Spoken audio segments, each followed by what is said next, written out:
Hello बच्चों, welcome to गणित अंक। दिस अंकुश। बच्चों, थ्योरम्स हम पढ़ रहे हैं। रोज आपको एक वीडियो, छोटा सा लेकिन बड़ा अच्छा और आपको मार्क्स स्कोर कराने वाला वीडियो मैं रोज डाल रहा हूँ। ठीक है, तो आप फॉलो कर रहे हो, बहुत अच्छी बात है। ठीक है, सब लोग थ्योरम्स कर रहे हैं ना। करना है आप लोगों को। ठीक, क्यों करना है सर? 24 मार्क्स 80 में से सिर्फ थ्योरम्स पे, और ज्यादा नहीं है। थ्योरम्स बहुत छोटे छोटे से हैं। ठीक है, चलिए आज हम टॉपिक स्टार्ट करें, वेक्टर्स। वेक्टर्स के थ्योरम्स देख रहे हैं हम लोग। ठीक है, तो वेक्टर का ये थ्योरम बहुत ही इंपॉर्टेंट है। तो जो है वेक्टर में बहुत सारे थ्योरम्स या बहुत सारे प्रूफ्स है, लेकिन जो बहुत इंपॉर्टेंट है हम उस पर फोकस करने वाले हैं। राइट, जो बहुत ही इंपॉर्टेंट, जो हमेशा आते हैं, हम उन्हीं को करेंगे। तो चलिए शुरू करते हैं। बच्चा लोग टेक्स्ट बुक भी निकालेगा साथ साथ में, पेज 138। पेज 138। कैसे करना है सर थ्योरम आप सबको पता है। जब मैं बता रहा हूँ आप समझ लीजिए, मेरा होते से ही आप एक बार करके देखिए खुद से। ठीक है, 4 मार्क पक्के करने हैं। Correct, yes. So page number 138 निकाल लीजिए बच्चों। ये थ्योरम क्या कहता है देखो। सो ये थ्योरम कह रहा है, let vector A and vector B be non-collinear vectors.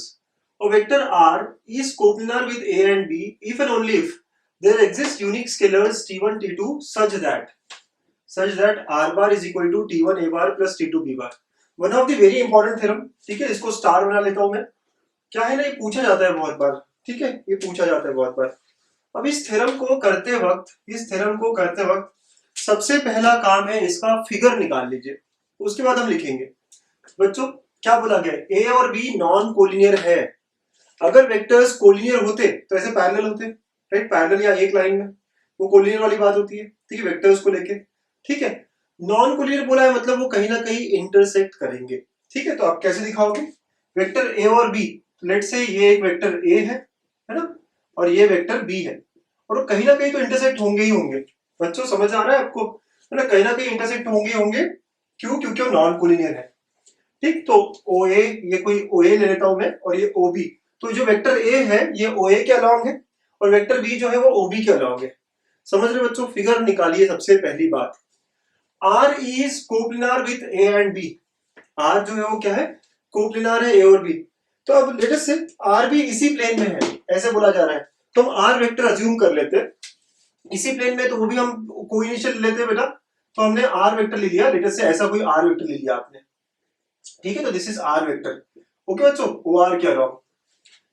तो ये सारी बातें हमें दी हुई है ना। This is all given to us. बच्चों फिगर समझ लीजिए आप, है ना, फिगर समझ लो अच्छे से, क्या हो रहा है, कैसे हो रहा है। Please understand all of you. Okay बच्चों, चलो बहुत बढ़िया। तो हमें बोला है ए और B non collinear vectors. Sir collinear नहीं है मतलब इंटरसेक्टिंग होंगे, तो इंटरसेक्ट कराया मैंने, मतलब यहाँ पे O is there initial point. R vector को भी यहीं से लेके गए। ठीक, अब हम क्या करते हैं, पहले फिगर बना रहा हूं अच्छे से। यहाँ पे बच्चों मैं इससे पैरेलल लाइन ड्रॉ करता हूँ, इससे पैरेलल लाइन। तो लेटर से ये एक पैरेलल लाइन ड्रॉ किया। ठीक, और वैसे ही इससे भी पैरेलल लाइन ड्रॉ किया। तो बच्चों मैं एक पैरेललोग्राम बना रहा हूँ ना, ये एक पैरेललोग्राम बन रहा है। थोड़ा अच्छे से बन सकता है, आप लोग अगर डायग्राम अच्छा बना सकते हो तो बहुत अच्छी बात है। ठीक है, तो ये मैंने क्या किया, एक पैरेललोग्राम ड्रॉ किया।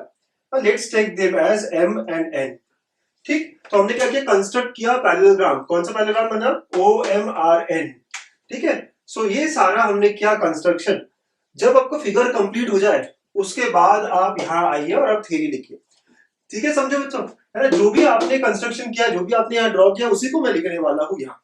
बहुत ही इजी थ्योरम है, बहुत सिंपल थ्योरम है बच्चों। 4 मार्क बहुत इजी है। सबसे पहले फिगर निकाला आपने, तो अब मैं लिख रहा हूँ, है ना। तो क्या लिख रहा हूँ मैं? Let vector A and vector B B along OA and OB respectively. है ना, पहली बात मैं यही कह रहा हूं, क्या, कि वेक्टर A जो मैंने ड्रॉ किया था, वेक्टर B मैंने जो ड्रॉ किया था, वो OA और OB के अलोंग है ना, as shown in the figure. As shown in the figure. ठीक है, तो let vector A and vector B B along OA and OB respectively as shown in the figure. ठीक है, आर बार इज कोप्लिनार, ये given है ना हमको। R bar is coplanar with A and B। So let O R equal to R bar, है ना, यहाँ पे फिगर में दिख रहा है हमको। राइट, सो ऐसी बात हमने कह दी। ठीक है, तो हमने सबसे पहले क्या किया, जो कंस्ट्रक्ट किया हम वैसे ही दिखा रहे हैं।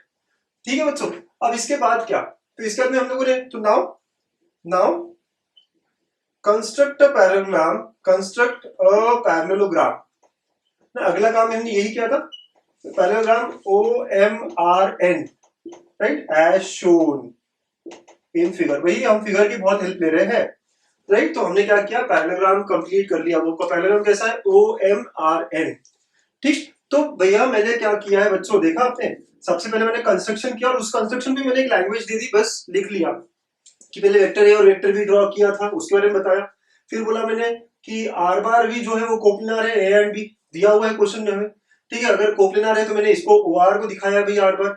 फिर इसके बाद मैंने बताया कि मैंने क्या किया है, कंस्ट्रक्शन किया है और पैरेललोग्राम मिला है। सो देयरफॉर नाउ, अब अगली देखो, अब therefore O M vector is collinear, है ना। ओएम वेक्टर जो है, ओएम वेक्टर जो है बेटा, वो ए वेक्टर के कोलिनियर है, is collinear with vector A. अगर ओएम कोलिनियर वेक्टर है तो देयरफॉर कहने से OM vector is some scalar multiple of A, right, where t1 is a scalar. सब लोग समझ रहे हैं। ओएम वेक्टर, ये जो ओएम वेक्टर है और ए वेक्टर ये एक ही लाइन में है बच्चों, एक ही लाइन में है। इसका मतलब क्या, OM vector is collinear with vector A, तो देयरफॉर अगर वो कोलिनियर है तो one is multiple of other, तो ओएम इज t1 ए बार। ठीक है, ये सब मिटा रहा हूं बच्चों में, बहुत सिंपल सिंपल बातें कर रहे हैं हम लोग, है ना। आई होप सब लोगों को बहुत अच्छे से समझ में आ रहा है। ऐसे ही अब मैं क्या करने वाला हूं पता है आपको, अब मैं ओएन के बारे में बात करूंगा। And ON vector is collinear with B vector, so therefore ON vector is t2 b bar, where t2 is some scalar, ये कोई भी स्केलर हो सकता है। ठीक है, now by parallelogram law of addition, by parallelogram law of addition, है ना, हम क्या कर रहे हैं, पैरेललोग्राम लॉ ऑफ एडिशन लगा रहे हैं।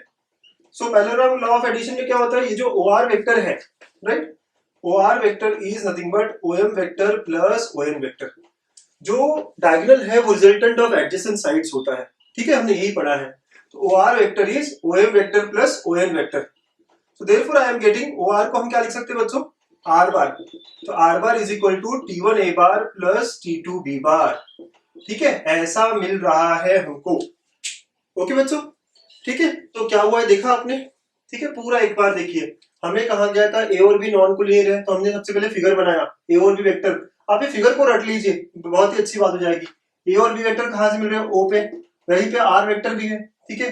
और फिर हमने कंस्ट्रक्ट किया एक पैरेललोग्राम। पैरेललोग्राम कंस्ट्रक्ट करने के लिए क्या करना पड़ेगा, इससे पैरेलल साइड, ठीक है, और इससे पैरेलल साइड, तो एक पैरेललोग्राम बन गया। यही सारी बातें मैं यहाँ वर्ड्स में लिख रहा हूँ, ठीक है। तो अभी हमने क्या लिखा स्टार्टिंग में, let A bar and B bar B along, है ना, these two vectors be along OA and OB as shown in the figure. R is coplanar, तो OR को मैंने R बार लिखा है, तो जो जो फिगर में बस वो दिखाया। उसके बाद मैं कह रहा हूँ construct parallelogram OMRN as shown, ठीक है। अब खास बात है, OM और A बार क्या है, कोलिनियर है, तो OM is T1 A बार, ठीक है। वैसे ही ON और B बार जो है वो भी कोलिनियर है, ठीक है। एंड ये पैरेललोग्राम होने के कारण, right, by parallelogram law of addition, तो जो रिजल्टेंट है दैट इज इक्वल टू, ये जो डायगोनल है that is nothing but resultant of this two, तो OM प्लस ON ये मिल गया हमको, ठीक है। बट बच्चों यहाँ पे थ्योरम पूरा नहीं हुआ है ना, सबको बहुत अच्छे समझ में आ गया, राइट, बड़ा आसान है सर, ऐसे ही लिखा तो चलेगा क्या, सब चलेगा बच्चों, है ना, सिंपल भी है। बट बच्चों आपको एक और चीज पूछिए इसमें, यूनिकनेस, है ना। तो ऐसा नहीं कि यहाँ पे बात खत्म हो गई हमारी, हमें एक और काम करना पड़ेगा, वो क्या है, यूनिकनेस के बारे में, कि यार ऐसा एक ही, मतलब क्या हमें बताना है कि T1 T2 are unique, that is what we are supposed to answer here, ठीक है। आपको हमें बोला था it is uniquely expressed as, ये एक वर्ड था थ्योरम में, यूनिकली, तो ये यूनिकनेस बताना बहुत जरूरी है बच्चों, ठीक है। आगे क्या फिर, तो let R bar is equal to S1 A bar plus S2 B bar, मतलब S1 S2 क्या है यहाँ पे, S1 and S2 are some scalars. तो हम ये लिख रहे हैं कि भाई R बार अगर यूनिक नहीं होता तो it can also be written like this, है ना। बट वी ऑलरेडी हैव क्या है हमारे पास, R bar is equal to T1 A bar plus T2 B bar. हम कह रहे हैं कि A और B कोई और स्केलर के लिए भी R बना सकता है, राइट, कॉम्बिनेशन अलग भी हो सकता है, बट फिर हम कह रहे हैं हमारे पास ऑलरेडी एक और है। तो अगर ऐसी बात है तो कहना से thus we can say from 1 and 2, इन दोनों से तो कंपेयर कर सकते हैं बच्चों। तो T1 A bar plus T2 B bar is equal to S1 A bar plus S2 B bar, ठीक है। ये भी R बार है, ये भी R बार है, तो हम कह सकते हैं इन दोनों को हम क्या कर सकते हैं, इक्वल कर सकते हैं, क्योंकि सेम वेक्टर की बात हो रही है, सही बात है। अब A बार वाले सारे टर्म इधर लेके आए बच्चों, तो T1, right, minus S1 A bar, B वाले भी इधर लेके आ गए, T2 minus S2 B bar equal to 0, आप लोग सब समझ रहे हो? ठीक है, हम ये सारी चीजें ये इक्वेट किया हमने फ्रॉम हियर, लेट अस से इसको 1 किया, इसको 2 किया, हम कहते हैं फ्रॉम 1 एंड 2। ठीक, तो बस इक्वल किया हम लोगों ने और एक साइड लेके आ गए, तो T1 A bar minus S1 A बार, तो A बार कॉमन, तो ये T1 माइनस S1 A बार, वैसे ही T2 minus S2 B bar. ठीक है, अब बहुत खास बात है, since A and B are non collinear, ये नॉन कोलिनियर होने के कारण right, therefore T1 minus S1 0 होगा एंड T2 माइनस S2 0 होगा। ठीक है बच्चों, ये नॉन कोलिनियर है, हमें स्टेटमेंट में दिया ए और बी क्या है, नॉन कोलिनियर। तो नॉन कोलिनियर होता है अगर, तो दो वेक्टर्स अगर इस तरह कॉम्बिनेशन में आ गए तो इनके कोफिशिएंट 0 होते हैं, ये कॉन्सेप्ट है। ठीक है, तो T1 माइनस S1 ये 0 होगा, T2 माइनस S2 ये 0 हो गया, मतलब यहां से क्या मिला मुझे, T1 is S1 and T2 is S2। Right, so हमें ये समझ में आया कि ये कोई अलग अलग नहीं है, राइट, वही है जो हम पहले हो रहे थे। Therefore R is equal to T1 A bar plus T2 B bar, है ना, सो इज यूनिक, है ना, ये हमने कह दिया। अब हम कहेंगे हमारा फेवरेट लाइन वो क्या है, हेंस प्रूव्ड। राइट, इसके बाद हमारा जो सबसे फेवरेट लाइन है वो है हेंस प्रूव्ड। सर ये थोड़ा सा कंफ्यूजन हो रहा है ना, ऐसा क्यों ऐसा क्यों, बहुत मन में आ रहा होगा। हमें यूनिकनेस के बारे में बात करिए तो हम कहते हैं लेट ना R1 is equal to this be one more vector, मतलब R को हमने एक और तरीके से एक्सप्रेस किया, ऐसा बताना चाह रहे हैं, बट हमारे पास R ऑलरेडी था, तो हम इन दोनों को इक्वेट करेंगे। यहां तक तो बात समझ में आई ये कैसे आया। अब इसके बाद ये है कि since A and B are non collinear, अगर ए और बी वेक्टर नॉन कोलिनियर है और ऐसा रिलेशन आया है, ठीक है, इसका मतलब होता है कि ये कोफिशिएंट्स आर 0 है ना, कोफिशिएंट्स क्या है, 0 है। ठीक है, अब सर ये कैसे, थोड़ा सा और पहले की थ्योरी है, बट अब इसको याद रख लो, समझ लो कि ये इस तरह रिलेशन आया है, तो क्या मतलब वो नॉन कोलिनियर होने के कारण कोफिशिएंट 0 होंगे, मतलब S1 और T1 एक जैसे हैं, S2 और T2 एक जैसे हैं, सो हमें कोई अलग नहीं मिला सर, ये दोनों क्या है, एक ही है। तो बस वही कहा मैंने कि therefore R which is equal to T1 A bar plus T2 B bar is unique. ठीक है बच्चों, तो ऐसे इस थ्योरम को सॉल्व करना है फटाफट। अभी वीडियो खत्म होते से ही आपको इसको फिर से करके देखना है। ठीक है, बहुत सिंपल थ्योरम है, बहुत आराम आराम से करिए। ठीक, लेकिन अच्छे से, डायग्राम बहुत इंपॉर्टेंट पार्ट है इसका, उसके बाद आपको बस लिखना है ये सब। ओके बच्चा लोग, ठीक है ना, समझ आ गया, अच्छे से समझ आ गया, लाइक हिट करिए समझ अगर आ गया है तो। ओके चलो बहुत बढ़िया। इसके बाद है ना, जो सबसे इंपॉर्टेंट एक और बात, बच्चों अगर आप आखिरी के 2 वीक 3 वीक अपना अच्छे से यूटिलाइज करना चाहते हैं, बोर्ड्स के प्रिपेयर करना चाह रहे हैं खुद को, तो आप मुझसे रोज daily live classes daily 6 PM को मिल सकते हैं ऑन नून एकेडमी। और क्वेश्चन बैंक अगर सॉल्व करनी हो, जो कि हम कर रहे हैं, तो आप उसके लिए मिल सकते हैं, ज्वाइन कर सकते हैं 9:30 PM को। ठीक है बच्चों, लिंक्स सारे डिस्क्रिप्शन में है।